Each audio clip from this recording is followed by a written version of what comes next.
Okay, hello everybody. Today we're here in Microsoft Flight Simulator 2020 in the Cessna Skyhawk C172. We have a 188 nautical mile flight from Bravo Golf Mike, Greater Binghamton Airport to Mike, Quebec Sierra, Chester County. I've flown a good chunk of this route in real life in a Cessna, so I will be including in-flight video at parts of this flight. Should be an awesome time, so let's hop into the pilot seat and get started. Here's video of the real-life 5207 Quebec, which I painstakingly recreated with an in-game livery, and then it got repainted, so here is the new real-life livery, so I will have to make this one at some point, but for now, we're sticking with the old one. If you like this livery, you can download it from flightsim.to. Check out the video details for the link. I made both the exterior and the interior, so you can see I've got the blue seats that Quebec has here, and some of the styling on the panel and the blue in the panel, which looks fantastic. So let's get started. We'll make sure that the parking brake is set, all of our circuit breakers are in, our trim is set for takeoff, our fuel selector is to both. Now we'll head back up here and we'll make sure that our prop area is clear. It's mostly clear. We'll head down here and we will get our battery on, which I always complain about this, turns on all the interior lights in the game. So let's adjust those and turn those down. I wish there was state saving so I could leave that turned off. Now head down here and we'll push the fuel cutoff in so that we have fuel. Rotate the fuel selector through each position and then back to center. That all looks good. Check the prop area again. Clear prop. Okay, we'll get our mixture to idle cutoff. Next, we'll turn on our fuel pump. Mixture into full rich. Wait for fuel flow to peak. Mixture to idle cutoff. And fuel pump off. Feet on the brakes. Keys are in the ignition.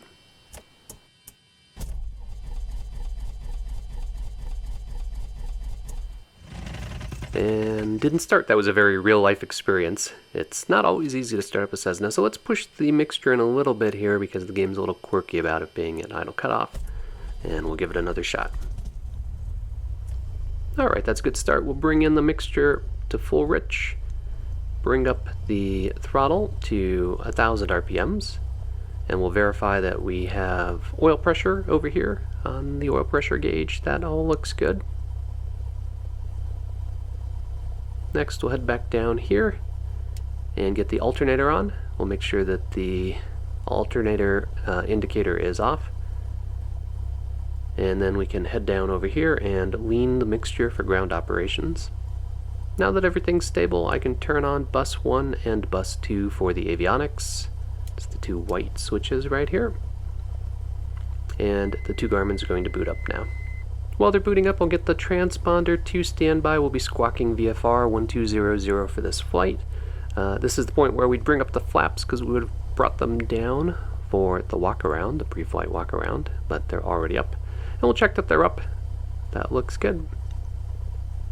I like that it takes the Garmin a little bit to boot up and that you can see it acquiring the satellites once it does boot up.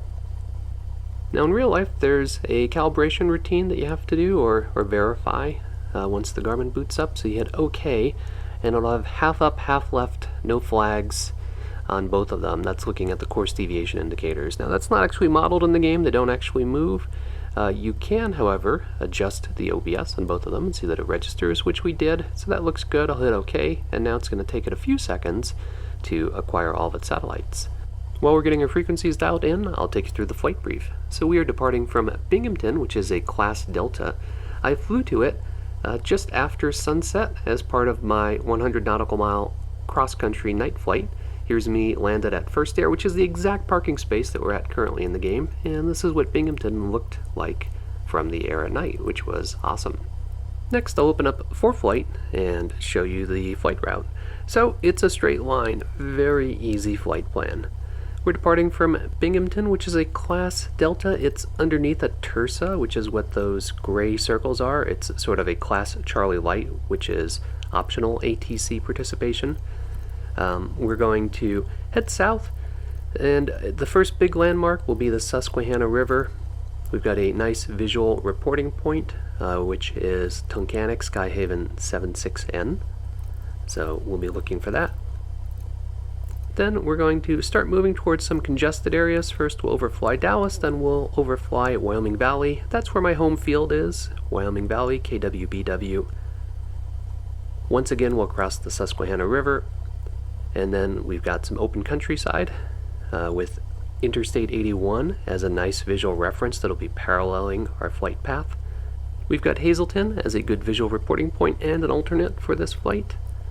We've got some lakes and some towns that will be very visible here. And then shortly after that, we've got Interstate 78, which will be a nice visual waypoint. I like to do interstates for crossing. They're very easy to find. We'll overfly Redding's airspace. That's a class Delta. We'll continue on south. We have about 4,000 feet to descend, so our top of descent will be about 12 miles prior to Chester County, which is an untowered field. We'll overfly it, see what the wind is favoring, and then choose a runway based on that. I have flown to Redding, but never to Chester County, so I thought it would be fun to go a little bit further and land there. Binghamton ground, Skyhawk 5207 Quebec, first air, taxi for south departure with information Tango. Taxi and hold short, runway 10 via Bravo, Skyhawk 5207 Quebec. Alright, except for this ground guy that we can't get rid of, we are clear, so let's get on our way. Binghamton for Microsoft Flight Simulator is a payware field, which I purchased specifically to practice my night flight to Binghamton. So I actually always supplement my real-life flight training with Microsoft Flight Simulator training because it's very awesome for cross countries to fly your route in the game and see how things look and think about your approaches. So it's a nice tool. Alright, it's just us today, so we're going to do our run-up right at the hold short line. Here we are. There's quite a lot you do during the run-up, but we'll skip right to the mag check. So we'll bring our throttle up to 1700, and then we're going to check both of our magnetos for a drop. If one of the mags is running rough, the most likely culprit will be spark plug fouling, and there's a quick procedure to clean that off. However, if you do the mag check and things still aren't going the way that you like, then it's time to take it back to the ramp. 2 weeks ago I had a solo flight scheduled for the practice area, and I was pilot in command for all of 12 minutes because exactly that happened. Here's my flight track. As you can see, I taxied to the hold short line and then basically went in a big circle and brought the airplane back and parked it. I've flown 80471 enough that I know what it's supposed to sound like, and when it wasn't quite sounding right, you can see me wrestling here with the decision of whether I was overreacting or whether I should take it back to the ramp. And we're 0216. Valley traps.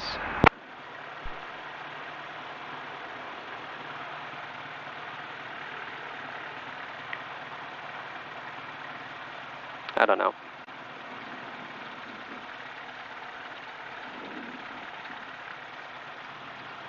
Feels rough. Carbide off, hot.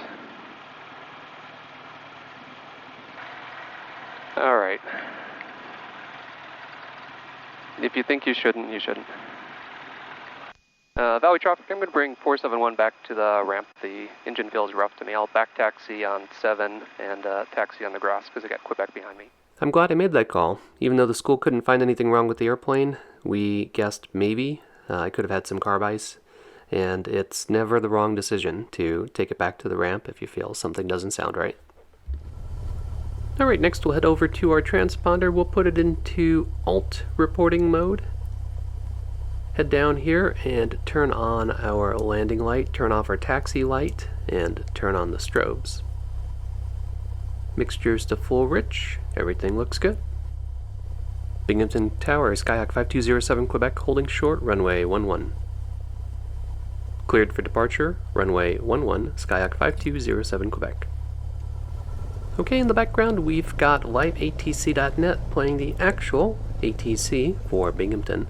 It's my favorite way to fly in Microsoft Flight Simulator because you get to hear the real ATC calls, and if you are practicing your radio calls, a very good way to do that is to listen to actual radio calls. Up ahead, you can see the windsock swinging into view and pretty mild wind. Each segment is about 3 knots, so maybe one segment is up, so we've got about 3 knots and a bit of a crosswind coming from the left here. Alright, we're lined up. Full throttle.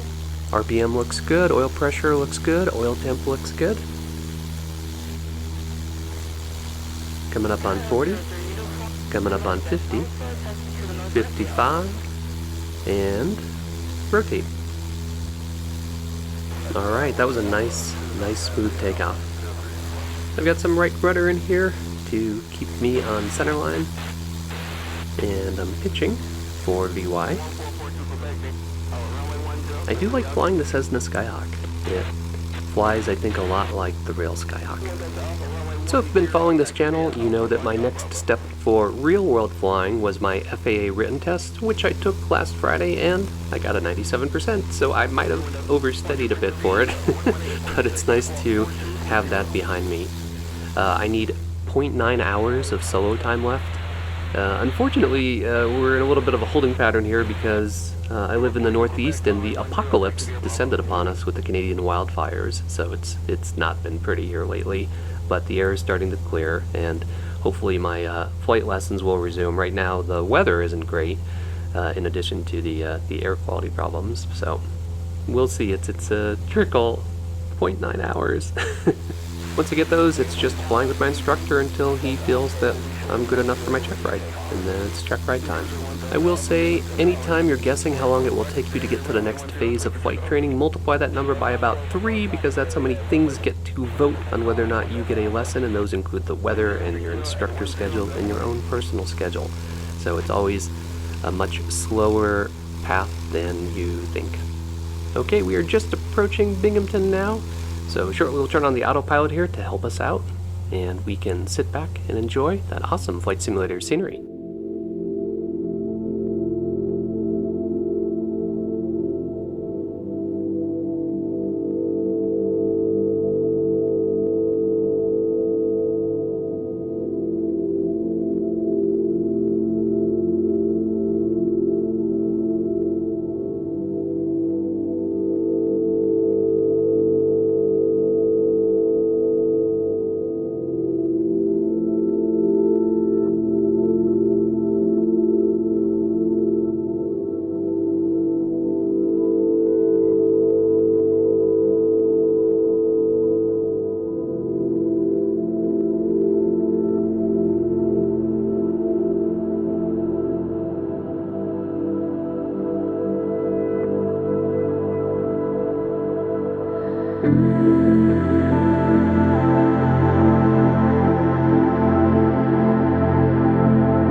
Alright, that was a lot of fun. It's always awesome doing real-world flights with a real-world livery. I may not be able to fly because the weather's not cooperating, but I can always boot up Microsoft Flight Simulator and go anywhere I want. Although my landing was a soft landing, it was also a flat landing, so while I wouldn't call it a bad landing, I wouldn't call it a good landing either. Need to work on that here in the sim. If you enjoy content like this, click that like button, leave me a comment, and don't forget to subscribe. Thanks, as always, for flying along with me, and stay tuned for further flight adventures.